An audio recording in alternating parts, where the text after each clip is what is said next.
Hi everyone, myself Ritik, a final year law student from Faculty of Law DU, and welcome to our channel Lawless.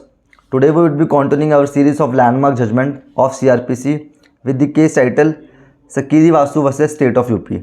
चलिए इस case के facts को समझते हैं। इस case में होता क्या है, जो अपेलेंट है ना वो फादर हैं डिजीज़ पर्सन के, और जो डिजीज़ पर्सन है वो एक टाइम पे इंडियन आर्मी में मेजर की पोस्ट हेल्ड करते थे। लेकिन एक बार मथुरा रेलवे स्टेशन में ना उनकी डेड बॉडी मिलती है। उसके बाद इन्वेस्टिगेशन होती है पुलिस के थ्रू, और ये सबमिट होता है कि जो कॉज ऑफ डेथ है वो या तो एक्सीडेंट है या सुसाइड है। और इसमें फिर बाद में 2 कोर्ट्स ऑफ इंक्वायरी भी बैठती है बाय द आर्मी ऑफिशियल्स, जो ये सबमिट करते हैं कि जो कॉज ऑफ डेथ थी वो सुसाइड थी।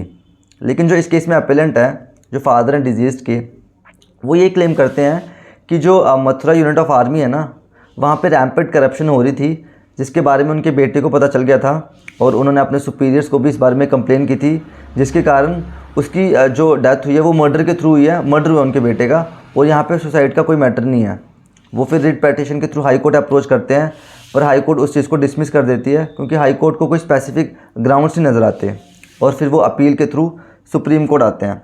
और उनकी जो मेन कंटेंशन होती है ना इस केस में वो ये होती है कि जो मैटर है वो CBI के पास जाना चाहिए इन्वेस्टिगेशन के लिए। और यही इस केस में इशू है कि जो जब भी कोई ऑफेंस कमिट हो रहा है तो क्या एग्रीव्ड पार्टी ये इंसिस्ट कर सकती है कि जो मैटर है वो किसी स्पेसिफिक एजेंसी के पास जाए इन्वेस्टिगेशन होने के लिए। तो इस केस में जो कोर्ट है वो कुछ ऑब्जर्वेशन देती है। आइए उन्हें एक एक करके पढ़ते हैं। पहले तो कोर्ट इसमें ये बोलती है कि जब भी कोई ऑफेंस होता है ना तो एग्रीव्ड पार्टी के पास ये राइट है कि वो क्लेम कर सके कि इन्वेस्टिगेशन सही से हो, बट उसके पास ऐसा कोई राइट नहीं है कि वो ये क्लेम करे या ये इंसिस्ट करे कि जो उनका केस है वो किसी स्पेसिफिक एजेंसी या स्पेसिफिक बॉडी के पास जाए इन्वेस्टिगेट होने के लिए।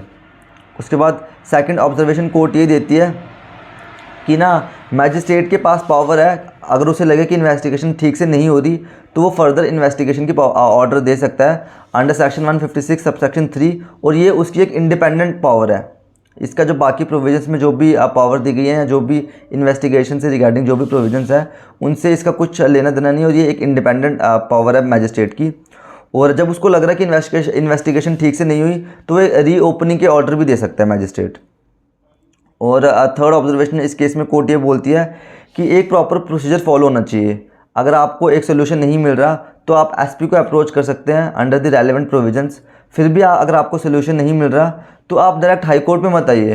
आपके पास जो भी अल्टरनेटिव ऑप्शन है ना, जैसे मैजिस्ट्रेट के पास जाने का जो ऑप्शन है या इसके अलावा जो भी बाकी ऑप्शंस है, आपको पहले उनका यूटिलाइजेशन करना चाहिए before coming to the high court. इस केस में कोर्ट ये भी बोलती है, और जो अपील थी उसे डिसमिस कर दिया जाता है क्योंकि कोर्ट को इसमें कोई स्पेसिफिक ग्राउंड्स नज़र नहीं आते मैटर CBI को भेजने के लिए, और इसी रीज़न से जो मैटर है जो अपील है वो डिसमिस कर दी जाती है। यही 3 ऑब्जर्वेशंस हैं इस केस में। और ऐसे ही आप हमारे लैंडमार्क जजमेंट की सीरीज़ को सपोर्ट करने के लिए हमारे चैनल को फॉलो कर सकते हैं। Thank you.